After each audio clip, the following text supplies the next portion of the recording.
Evening, everybody. Yeah, it's a little later in the day than I thought I'd get here, but I had a lot of errands to run today. I did get my hair cut. It's not sitting right because it never does the first couple days, but it's cut, and I was told I had to get it cut. About to start the rest of my prep for next Saturday, like a juice cleanse and then diuretics, and it's a lot of shaving I have to do. Good thing I kept my mother's barber edger because I need it. See how this goes. It's only been 15 years. I'm sure I still know what I'm doing. Not that I knew what I was doing then, but I'm less scared than back then. So time will tell. It's only going to cost me the gas to drive to Manhattan. See how Midtown traffic treats me. So I saw a lot of new people are here. Hi, new people. Thank you for joining. Please like and well, you already subscribed, but please like and comment. That helps the algorithm. And there's links in the about section to send tips because it's January and the ad revenue sucks compared to what it was this time last month because the holiday season's over and this time of year where the ad revenue really sucks. Not that it's been good ever since Adpocalypse, but not that I know what it was beforehand. Yeah, so there is that. Yeah, I got big lips and they dry out easy, especially down here. What I wanted to do for this video was I did a video a little while ago about how the changes that come from dating a narcissist, but I wanted to do a video in general about the changes that one undergoes, like going through narcissistic abuse, not necessarily having been romantically involved with a narcissist. So it's an important video.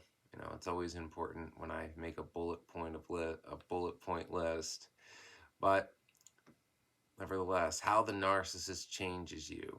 1, you don't feel as confident as you used to be, and you find yourself doubting yourself all the time. And that's what the narcissist does. One of the main things the narcissist tries to do is make you feel as if you're not allowed to be right. So whatever you're thinking in your head, your intuition would have you, they want you to doubt that always and just blind allegiance to whatever they're telling you to do. Just they're automatically right, and you doing anything, any hesitation, anything other than you just falling right in line, wrong.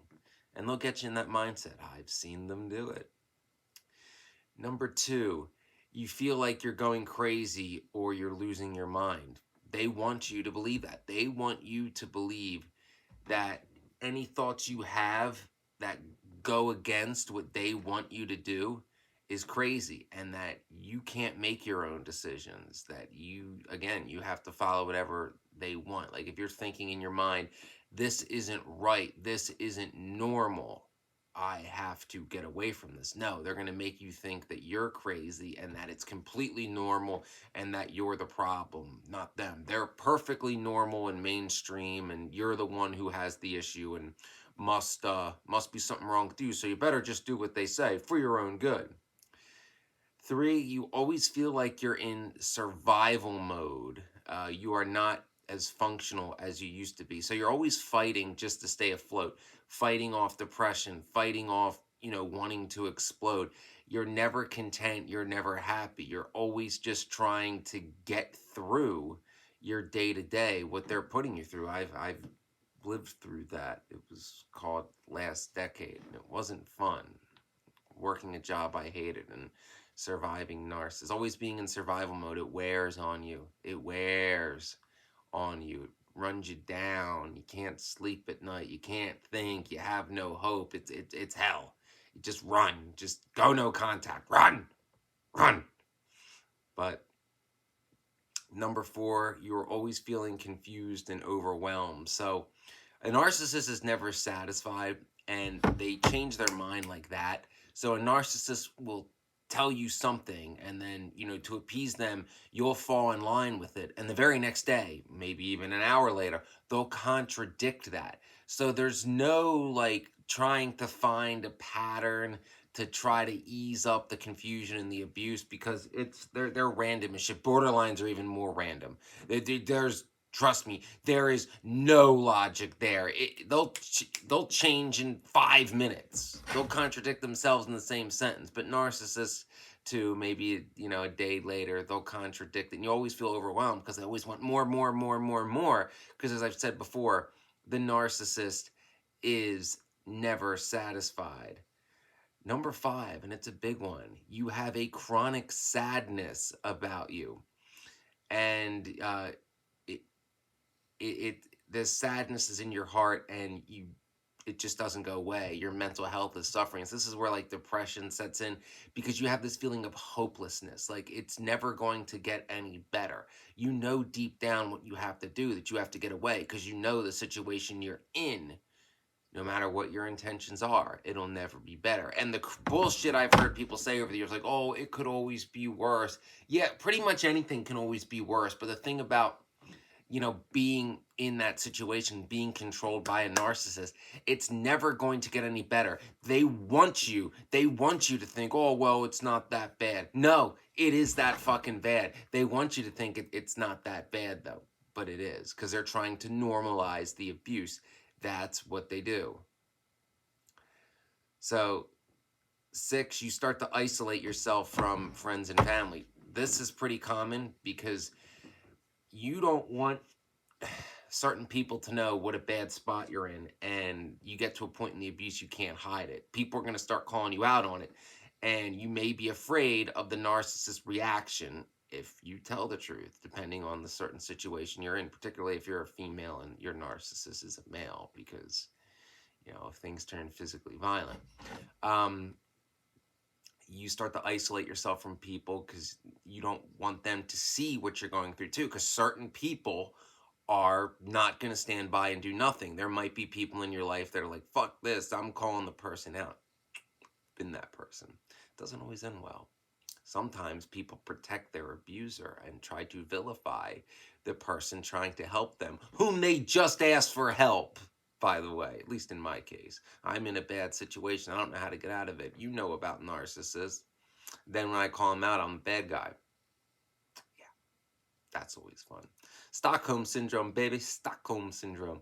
But you isolate yourself also, not because just how the narcissist may react, but also, and not just because of how, you're afraid that people are going to call you out, call the narcissist out, but some people just don't want to be around it.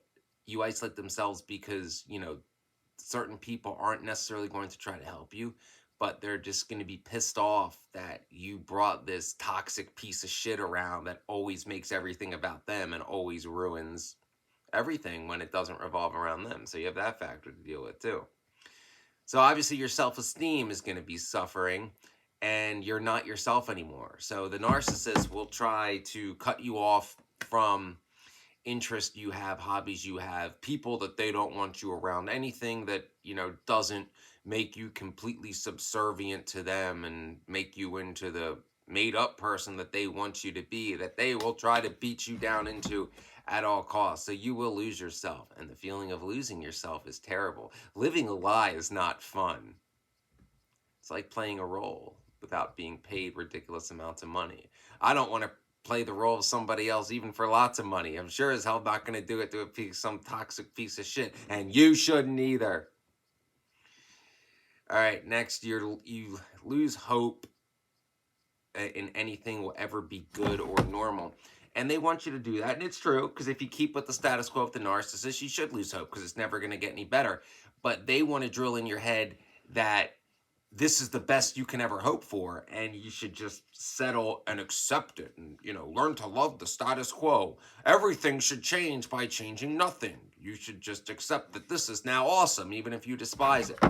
And that's a natural reaction, not what they want, but the feeling of hopelessness, because without radical change, nothing's ever going to get better. This person isn't going to be like, oh, well, I've been treating you wrong and I should really change. It's, no, I'm perfect and you don't do enough for me.